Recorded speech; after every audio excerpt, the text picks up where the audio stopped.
cours des années 80, la communauté urbaine de Lille, comme les grandes agglomérations françaises et européennes, était confrontée à une augmentation forte des quantités de déchets générés par les habitants, donc à un besoin de s'équiper avec des outils, des usines de traitement permettant de répondre à cette augmentation de déchets à traiter.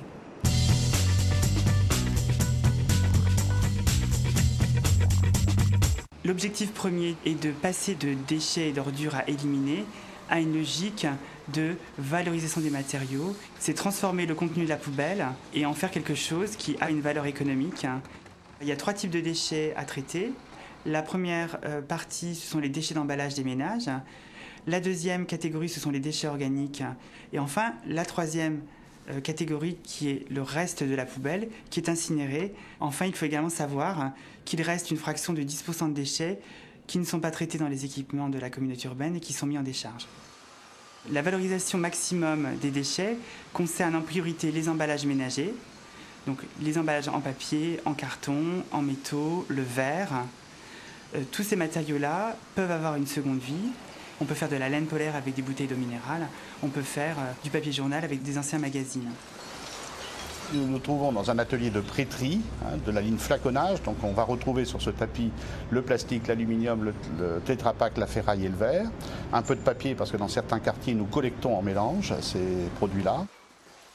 Après les ateliers de prêterie, nous allons maintenant affiner les produits par des machines qui vont les séparer par famille. Donc les produits qui ont été triés dans les ateliers que nous avons vus sont emmenés vers une presse qui va les compacter. Et nous vendons par exemple du papier qui a été trié, comme on l'a vu tout à l'heure. Tous ces produits, il n'y a pas de souci, trouvent vraiment preneurs à des prix tout à fait intéressants. La seconde fraction importante des déchets ménagers, c'est la fraction organique.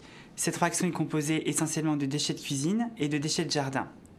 Ces déchets seront acheminés au centre de valorisation organique où ils seront traités pour être transformés en compost et en biogaz. Le biogaz sera utilisé dans les bus urbains de la métropole. Le compost, lui, sera utilisé par les agriculteurs de la région pour améliorer la qualité des sols. Là, nous sommes dans la zone de préparation du pré-compostage qui est en fait un genre de centre de tri qui permet de déferrailler les biodéchets. Vous avez aussi un système de trommelles qui sont en fait des genres de grandes passoires qui permettent en fait de trier par dimension les matières qui doivent rentrer dans le digesteur. Une fois préparée, la matière est orientée vers les digesteurs pour y passer 3 semaines et enfin un cycle de 3 semaines en zone de maturation. Le compost est arrivé à terme et sera enfin entreposé dans la halle à compost avant utilisation. La production de compost du CEVO est estimée à environ 34 000 tonnes par an. Et ici, nous aurons la possibilité de stocker l'équivalent de 2 mois et demi de production de compost.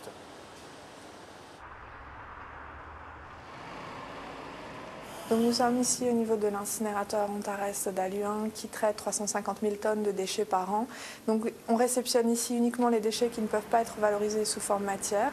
Ils sont donc incinérés dans le process et avec la chaleur produite, on fabrique de l'électricité.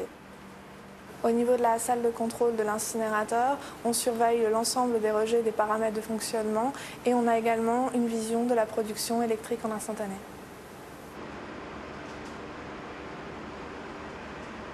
Donc on est ici au bas d'une des 3 cheminées de l'incinérateur. Les fumées ont été traitées dans le process, donc on n'a plus de polluants au niveau de cette cheminée. À 43 mètres tout en haut, on ressortira de la vapeur d'eau. Bien sûr, un incinérateur rejette des fumées, mais les exigences de la communauté urbaine ont permis d'abaisser le niveau de rejet de cette installation en dessous des normes européennes. Dans les déchetteries, les habitants apportent leurs déchets encombrants, comme des vieux meubles, de l'électroménager, également des déchets qui proviennent des travaux effectués à la maison, et enfin des déchets toxiques, comme des vieilles batteries, des vieux pneus, ou également des restes de peinture. Parmi les déchets que les habitants apportent en déchetterie, il y a certains objets qui peuvent être tout simplement réparés ou relookés, et qui peuvent repartir dans le circuit commercial via les ressourceries qui sont implantées sur le territoire de la métropole. Donc nous sommes ici à la boutique de la ressourcerie sur le quartier de Moulins à Lille, où nous proposons tous les objets qui viennent des déchetteries de la métropole lilloise, du mobilier, de la vaisselle, des luminaires, des objets qui étaient destinés à la destruction et auxquels on donne une seconde vie. Pour permettre de terminer la mise en place de la collecte sélective des emballages ménagers, la communauté urbaine a besoin d'un deuxième centre de tri. Il est en cours de construction et il sera mis en service à la fin de l'année 2007.